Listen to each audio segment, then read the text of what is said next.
Hello everyone, and welcome to the Darkest Hour.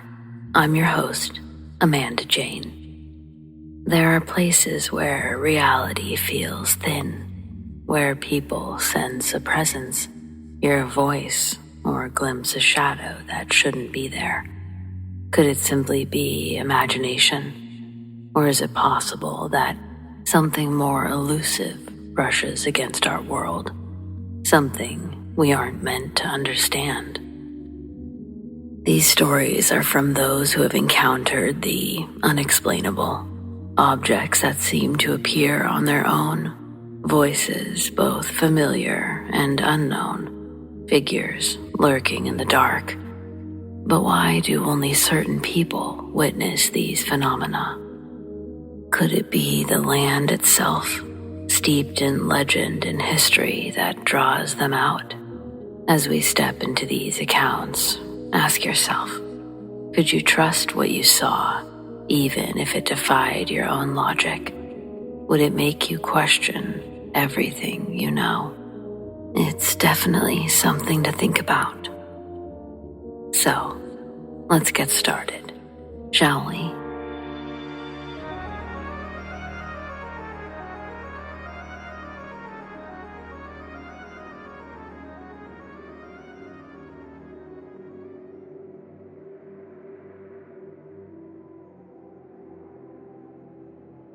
I grew up in a very scientific family. My dad, an engineer, was a practical, no-nonsense guy, not one to indulge in talk of ghosts or anything remotely paranormal. The concept of hauntings was practically foreign to our household, and I'd grown up assuming that ghosts and spirits were nothing but old wives' tales. But one night, during dinner in high school, I asked my dad about the old house, the one we lived in when I was just a baby. I'd heard bits and pieces from neighbors about strange things that had happened back then, and curiosity finally got the best of me. To my surprise, my dad grew quiet, looking at me for a moment before setting down his fork. Then, almost reluctantly, he told me a story that he'd never shared before, and the way he spoke, with a hint of something like unease, it made my skin prickle. He explained that not long after we moved into the house, strange things started happening.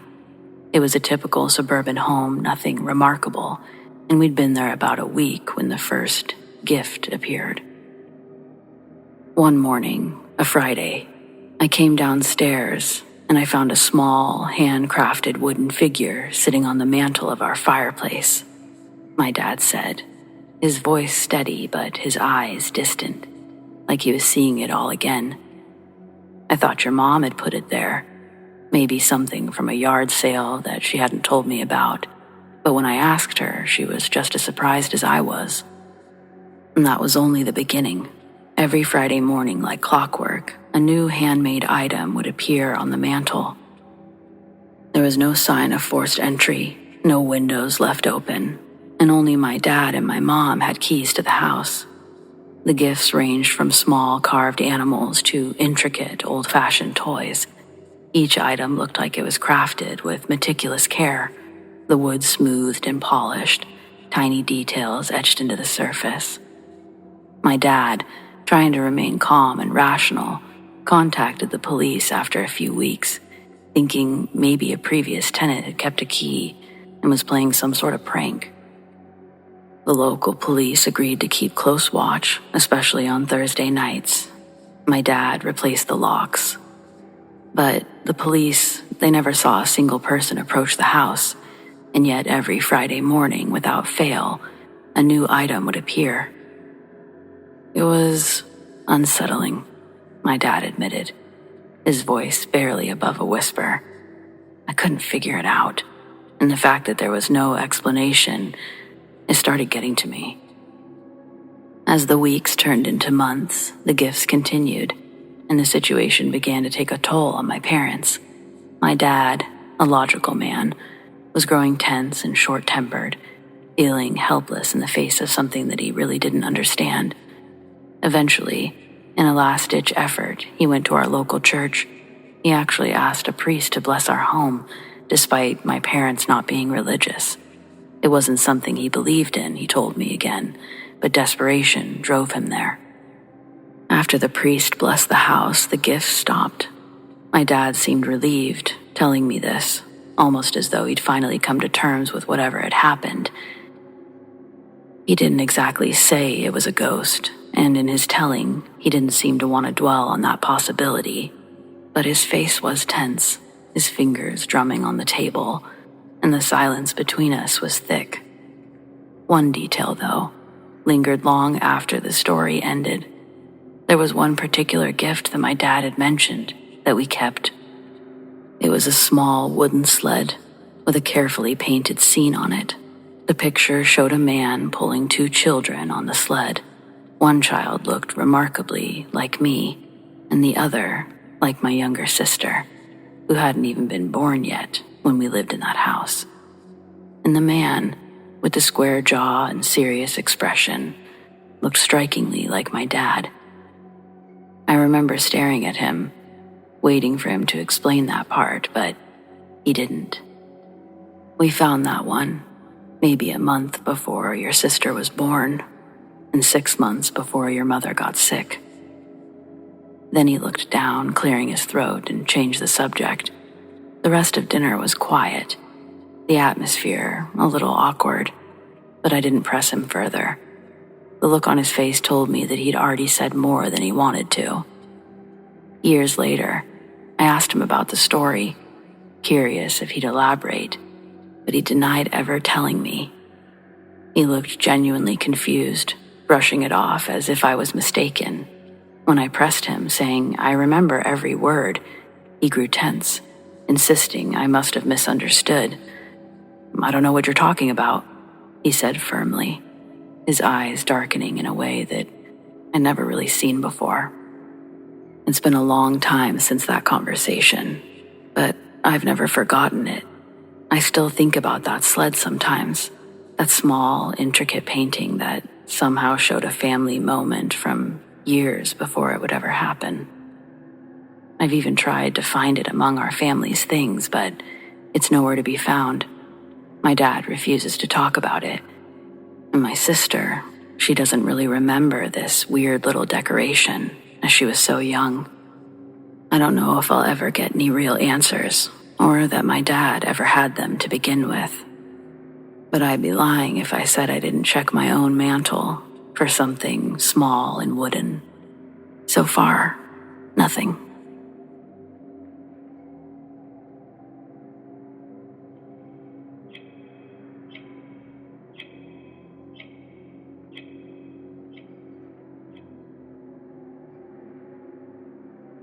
My name is Addie, and today's the 10-year anniversary of my sobriety. To celebrate, I wanted to share a story that happened to me about 10 years ago. I was 26 and living in a temporary housing shelter with my friend Monet. To qualify for this housing, you must have no pets, drugs, or weapons on the property. Some of our friends actually said no to the free housing, each for their own personal reasons, most of them being narrowed down to animals or habits they couldn't get rid of or easily conceal. Monet and I had habits that for the most part were hidden very well. Our drugs of choice were alcohol and on occasion a little oxy. Since we snorted the drugs instead of smoking, we didn't have to worry about any suspicious smells either. We were set. It was easy to get past security.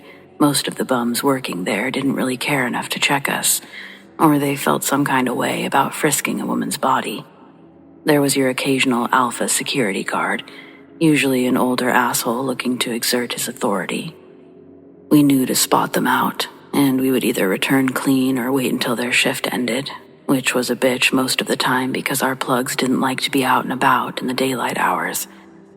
And they didn't work every night, so we adaptable fiends scheduled our calendars to pick up on odd days, then measured out our stash to last us until the next security switch.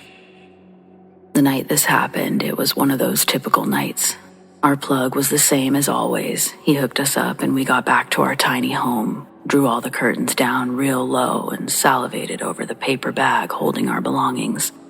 We dig in. How I Met Your Mother is playing on the TV, Before the episode's over, Monet turns the TV off. The mattress where she sleeps sits on the floor almost eye level with me. My sleeping arrangement isn't much better. It's an air mattress that I'd blow up and deflate every day and night. It was better than the hardwood floor of the room, though. I heard a distant sniff in the room, but I decided I was too zonked to bother with more. Then it becomes quiet aside from the distant city traffic. I don't remember when our conversation stopped, but we must have nodded off one after the other. Okay, now, this part chokes me up every time I retell this, and I've only shared it with a few people because of the circumstances and just how heart-wrenching it was to see. When I told my therapist about it, she blamed it on the drugs I was taking. So did my sister when I told her. They, as well as probably most of you, couldn't fully comprehend what it was like. What I got high with wasn't known to give vivid hallucinations, and I'd never had something like this happen before. But later that night, I woke up. Monet's desk lamp was still on, and when I opened my eyes, I'm looking in the direction of her mattress, and I see that she's sitting in a squatted position, making motions with her hands like she's furiously digging a hole into her bedding. I'm like, "Girl, what are you doing?" Monet stops her digging and turns her head towards me. I'll never forget the expression she had on. She was panicking. She says, "Addie, I can't get back inside. I can't get back." Then she turns her focus back to the bed and keeps digging into the bedding. I'm groggy and trying to process what she said. I move my attention to what she's digging at, and I see Monet, lying there, eyes closed, tucked under the covers. Then, the Monet that was on top of the other one digging is suddenly gone. For a moment, I couldn't believe my eyes. I literally did the pinch test just to make sure that I was awake. When I confirmed that I was, I got up and went over to wake up Monet, but she wouldn't wake up. I shook her, shouting her name, but she was totally limp, her head rolling to the side, eyes shut, face pale. My stomach twisted. My heart started hammering in my chest. All I could think of was, she's dying. I can't lose her. Then, without even realizing what I'm doing, I move her onto her side to see if there's anything in her mouth. When it was clear, I laid her back down and I started CPR. I pressed my hands over her chest, pushed down hard, counting under my breath, trying to remember my fleeting training from almost 3 years prior. I was desperate to get her awake, to breathe. My mind kept flashing back to that image, her ghost or spirit or whatever I had just seen, clawing desperately, trying to get back into her body.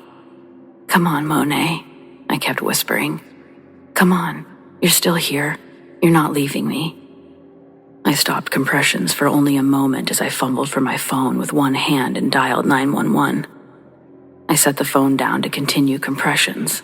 Once the dispatcher answered, I choked out our location and said, "My friend, she's not breathing. She took something. I need help, please." I didn't even hear the response, just the assurance that help was coming. The seconds felt like hours, every beat of silence between my compressions stretching out as I wondered if I'd already lost her. My whole body was shaking, but I didn't stop. And then, just when I thought it was too late, she made this terrible, gasping sound, like she was fighting her way out of a nightmare. Her chest heaved.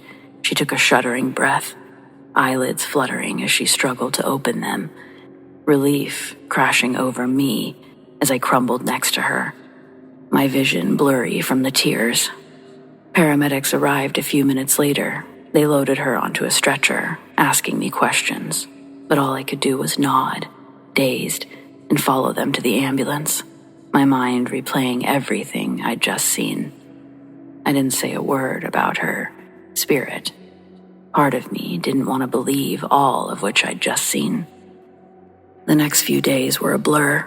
Monet was kept for observation, and I spent hours at her bedside, barely leaving, not wanting to be anywhere else until I knew that she was okay. She was quiet, almost haunted, not meeting my eyes. I wondered if she remembered any of it. Then, A few nights later, when things had calmed down a little, she looked at me and said, "Addie, while I was out, I had the scariest, craziest dream. It didn't feel like a dream, though. It was like I was watching myself from above. I kept trying to get back inside my body, clawing, screaming, trying to make myself breathe, but I couldn't. I could feel you, though. You were pulling me back." She paused, her eyes wide and scared. It felt like I was trapped, like I was so close, but no matter what I did, I couldn't break through. Her words hit me like a punch to my gut. It was exactly what I'd seen, the desperate look in her eyes, the way she'd clawed at the bedding, trying to get back to herself. It had been real as the night itself. I saw you, Monet," I finally admitted. "I saw you on top of yourself, like a ghost or something, digging, trying to get back in. That's what made me get up and help you." Neither of us said anything for a while. We just sat there, staring at each other, knowing that we'd shared something that no one else could ever understand. Whatever had happened that night had gone beyond anything I'd ever believed possible. It was enough to get me sober. I actually checked myself into rehab, which is something I had never seen myself doing. Today, 10 years later, I've made it through a decade of sobriety, and not a day goes by that I don't think about that night. Monet and I didn't get sober together. Believe it or not, that experience didn't shake her enough. She'd continue to struggle for the better part of a year. After she got clean, we started talking a lot more, and though we've both moved on, each in our own way, we know that moment saved us, both of us in different ways. Because for me, once you've stood at the edge, when you've seen someone you love clawing their way back from death, it changes you. It should change you.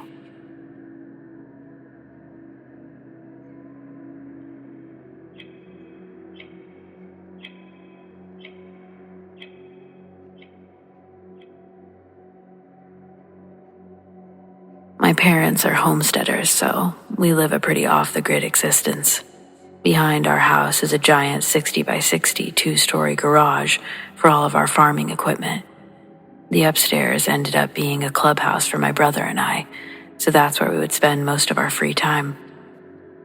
A few years ago, we were playing Xbox late at night, and it started to storm. We like sleeping in the garage when it rains because it sounds nice on the metal roof. But then the storm got bad.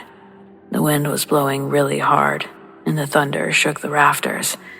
We were talking about making a run back to the house when something heavy hit the roof. It sounded like a huge tree limb fell on it. We ran downstairs and stopped outside the door because we couldn't see the house lights through the wall of rain. Even with the roof's 3-foot overhang, we were getting soaked, and the wind was blowing hard enough to make the trees crack. Then there was another loud bang right over our heads.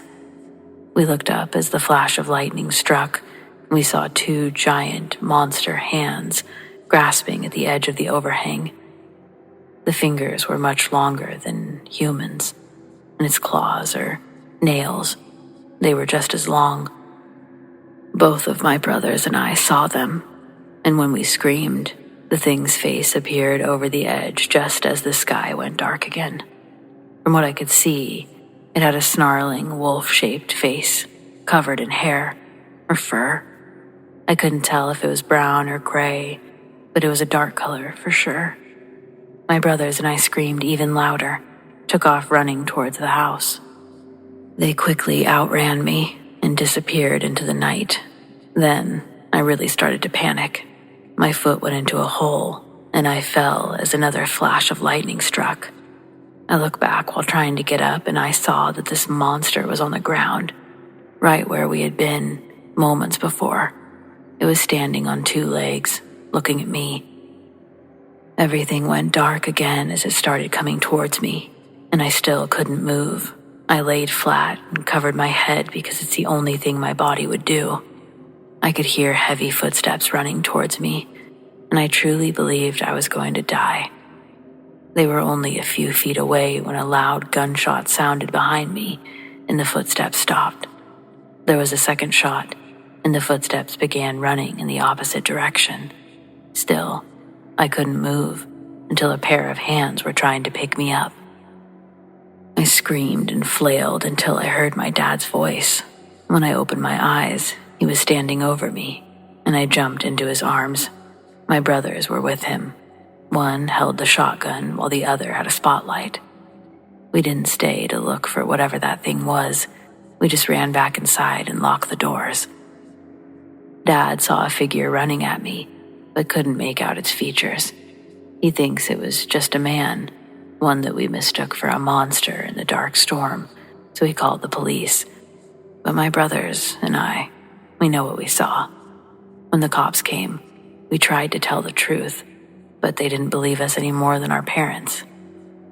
They checked around our house that night and returned in the morning to check the rest of the property, but they found no signs of squatters or anything else. They probably thought that we were all crazy. Either way, my brothers and I decided that we didn't want to hang out in the clubhouse anymore. We didn't even want to go outside at night anymore.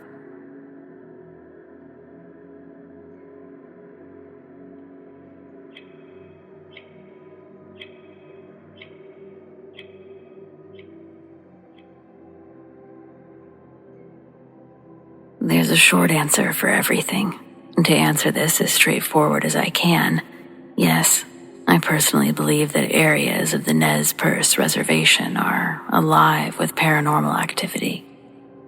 Just before the pandemic, I matched with a guy named Travis who lived on the reservation. We'd been talking for months, but had only met in person once for a first date. On our second date, Travis picked me up and we went out to dinner, with the plan afterwards being to get sweet snacks and watch a movie at his house. While we were having dinner, Travis asked me if I'm religious. I'm not. I think momentarily that the conversation's going to get preachy, but he followed it up with a secondary question, asking if I believed in ghosts. That I couldn't dismiss so easily. I asked why. He tells me that I seem like a really nice girl and he doesn't want to scare me off. Travis thought it was best to lay it out there because he was going to make a few odd requests of me when we got back to his place. I hold my breath, getting ready for him to quote a 50 Shades of Grey passage, but I'm able to oddly exhale when he says, "My house has been blessed, so it's free from evil entering its walls, but outside, the land is unsafe after dark, I would say, especially for non-native people." I thought he was joking, but he didn't laugh when I uncomfortably giggled across the table. His eyebrows stayed raised as if it was most urgent that I take this information as truth. When we get to the mini-mart, he says, "I just want you to stay in the car. I'll run in and grab all the stuff." I agreed. I was wearing heels and didn't want to do too much getting in and out of the car, so I was happy to oblige to his request. Honestly, all of his upfront, matter-of-fact talking about evil spirits attacking non-native visitors definitely did make him sound crazy, but everything he did besides that little dinner speech, it had been like a modern-day Prince Charming. Travis didn't have a murder me vibe, more schizophrenic if I had to pinpoint it right there, but not because his stories and theories were so outlandish, just not fathomable for me to invest in. Like when your friend's husband got really into flat earth and he tried to explain it to you at a barbecue. I understand that you understand what you're talking about, but that's as far as my comprehension will bend. Travis was an actual gentleman, though, and I was willing to roll with it, if only to see if he was actually mental. He opens the door for me when we get to his car. The drive was equally as fun as dinner. Travis was easy to talk to, funny. I'd never been to Nez Perce Reservation before. The pavement under our tires changed when we crossed tribal lines. His warning resonated in my head a bit, though I tried not to show how nervous I was. When we got to the mini-mart, we were the only car in the parking lot. Travis locks the doors and runs inside. I'm listening to the radio, texting a friend my location, on the off chance that he does snap. I was distracting my thoughts, forcing myself not to get spooked by the darkness all around. The outside of the mini-mart had one light that worked, and the rest of the road, it was black, aside from a lamppost 100 yards south of where the cars parked. Sitting there is where the first odd occurrence happened. I'm looking down, scrolling through my phone, and I hear 3 rap-tap-taps on the driver's side window. Startled, but thinking it's only Travis needing me to pop the door because his hands are full, I lean over to grab the handle, but just as I'm about to pull, I glance up to see that no one's there. 30 seconds later, Travis walks out with his hands full. He doesn't see that I saw him exit, so he presses his body against the car, balancing the snacks to tap the window. I hear the same rap-tap-tap on the window, but I can see that his hands are full. I lean over to pop open the door out of my pure nerves. I decided that the next moment he sits down that I overreacted. It's amazing how your mind can work against you sometimes. Maybe it's protecting you. I don't know. But I chose to keep quiet about the tapping. We got to his place, which wasn't too far from the mini-mart at all. My nerves had settled a bit from the good laughs in the car on the way, but now that we were parked outside of his place, I felt this urge to run inside as quickly as possible. Then, as if he read my mind, he tells me, "We'll be inside in no time, okay? The light's gonna come on too. I got you." Sure enough, a blinding light shines on as he opens my car door. We run inside the house. Inside did feel much better. For a while, I still just ignored that feeling from earlier, the one that I'd had since we arrived on the reservation, dismissing it as nerves. It was only our second date, but it wasn't all nerves, y'all. It wasn't. After getting the official tour, we decided on setting up a pillow fort for the movie. I was in charge of setting up the snacks and making sure the fort was comfortable enough. Everything was going strong until I realized that this man had nothing to drink. I don't mean like I needed alcohol or something, but all he had was a warm tap. When the man came out of the mini-mart without drinks, I didn't even think twice. Surely he's got something at his house. He was embarrassed and we laughed it off.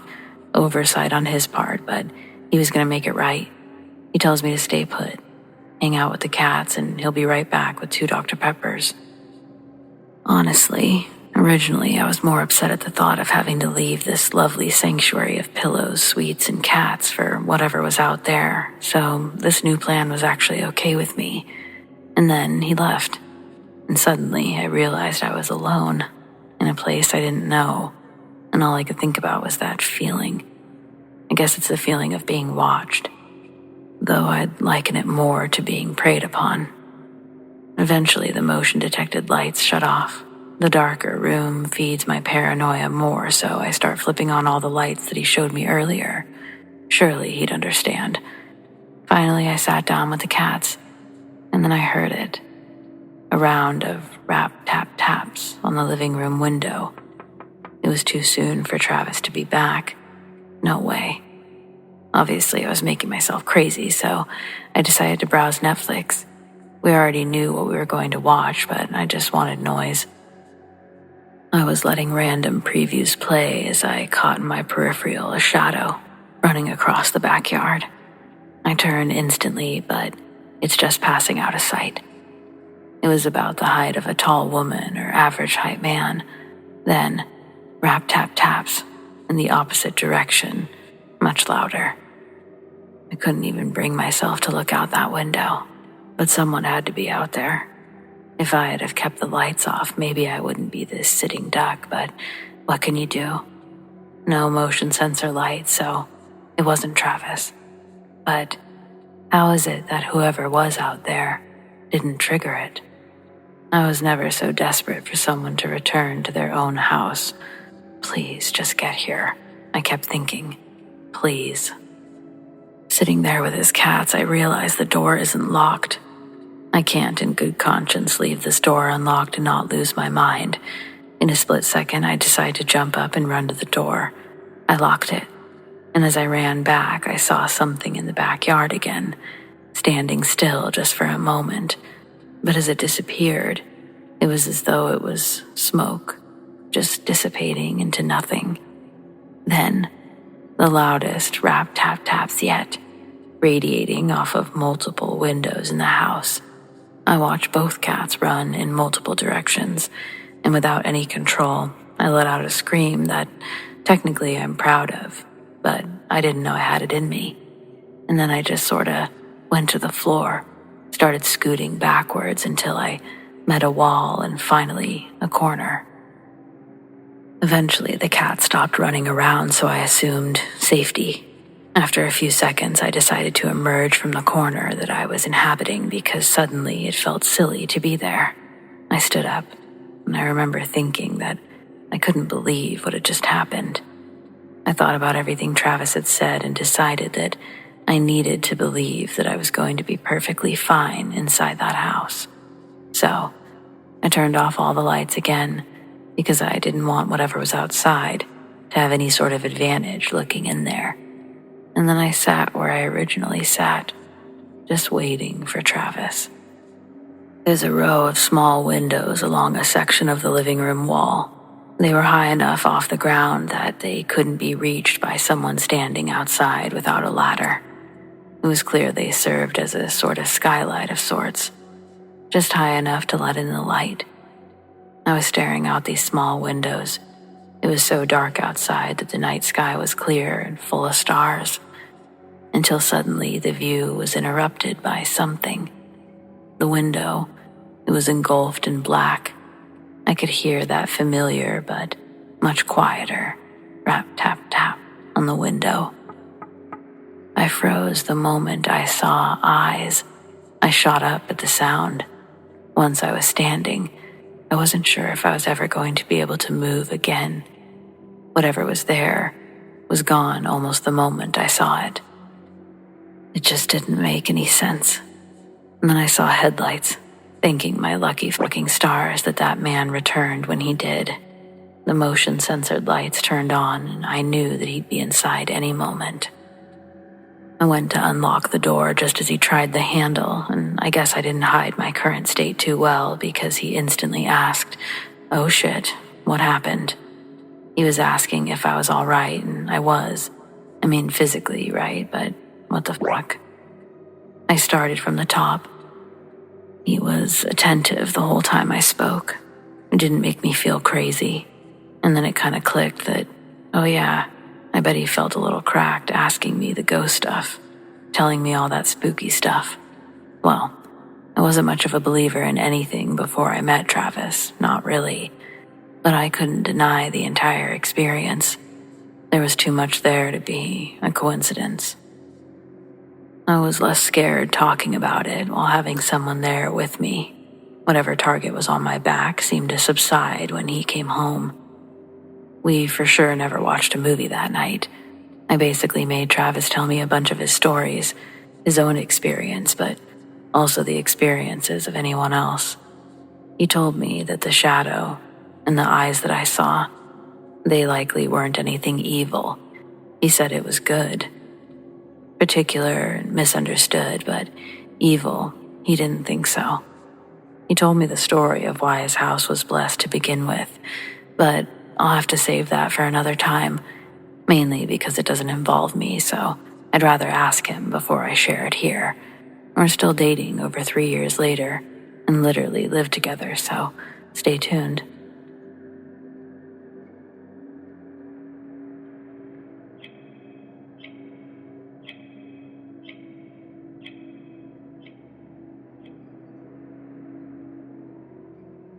So, if you read my previous story about the Nez Perce Reservation, this is the story of Travis's home. The land Travis now owned had a strange, heavy feel to it, something that made the air thicker and the nights darker. His words. People in town always warned him about it, telling him that it was cursed ground, haunted by the spirit of a woman whose bitterness had seeped into the soil itself. Travis shrugged off the stories as folklore, but he admits that he couldn't shake the odd sensation that he felt whenever he was alone outside, especially near the spot where the old woman's house once stood.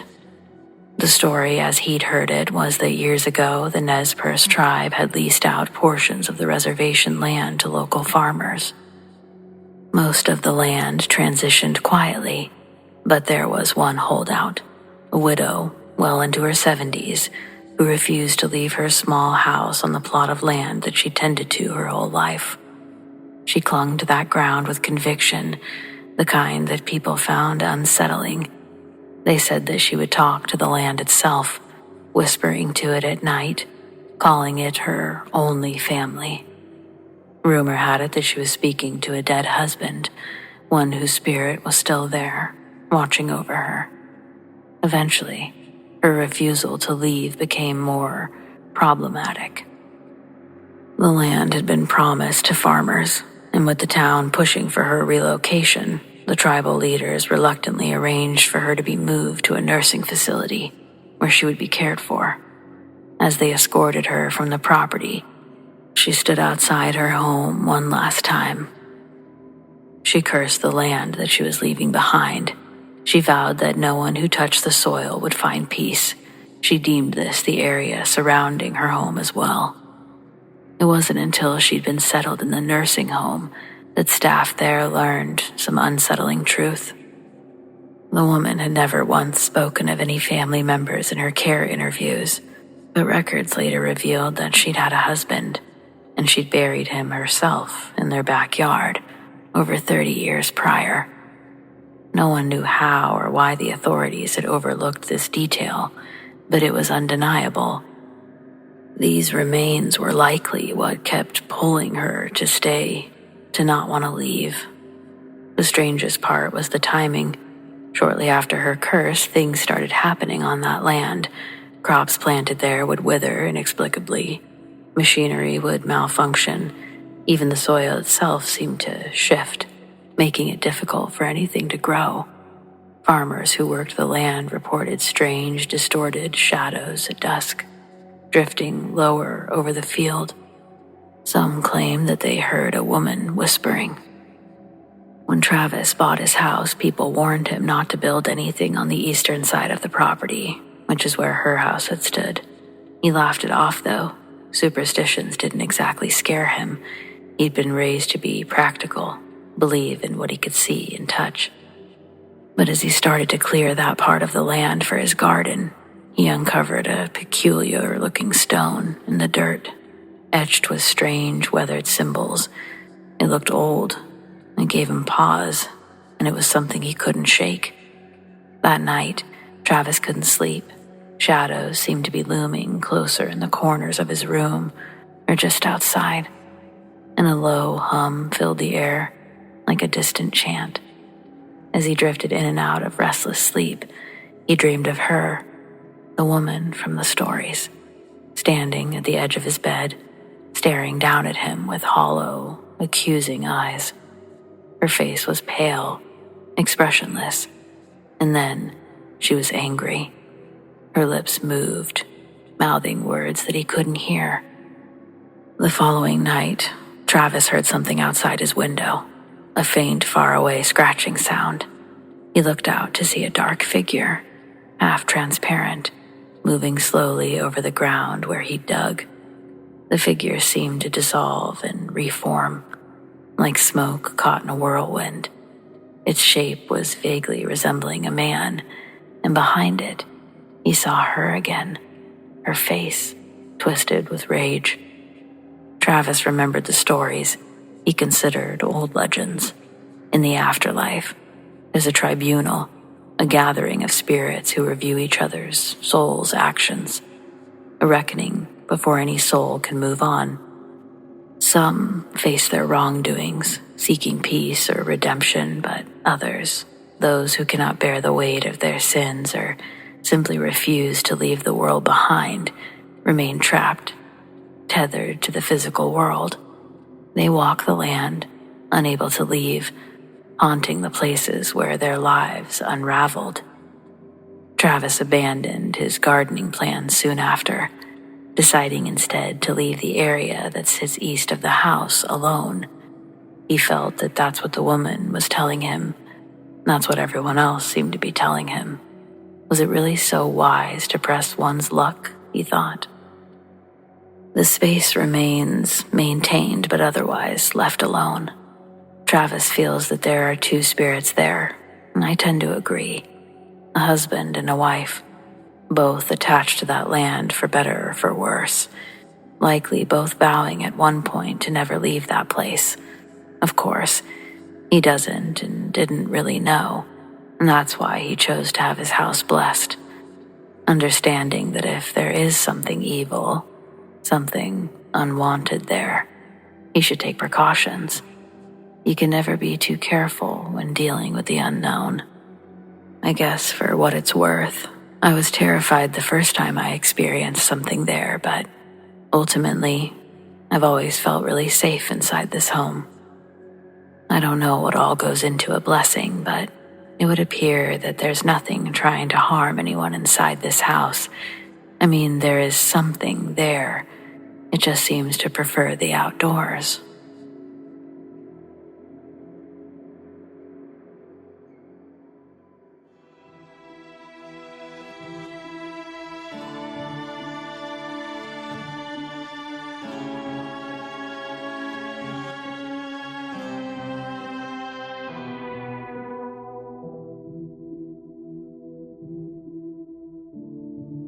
Well, friends, it appears we've reached the end of tonight's episode.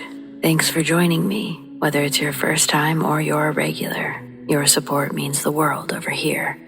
We've got brand new episodes every Friday night, and keep those eyes open long enough for those deep sleep videos. Subscribe, tap the bell, and you'll never miss a thing. Big thanks to those who shared their stories, and a huge shout out to all of our patrons, whom we appreciate so very much.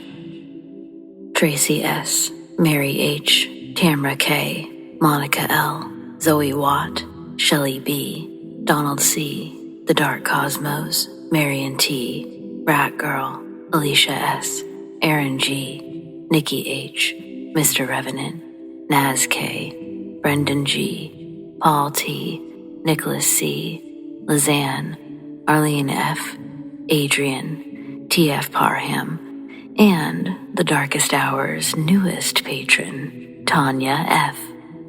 Welcome, TANYA, and thanks so much for your support.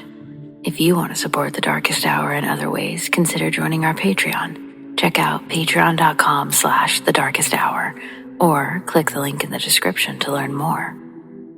Do you have stories like these? I'd love to share them. Send them to me, amandadarkesthour@gmail.com. Or on the Darkest Hour subreddit, The Darkest Hour YT. Stay spooky.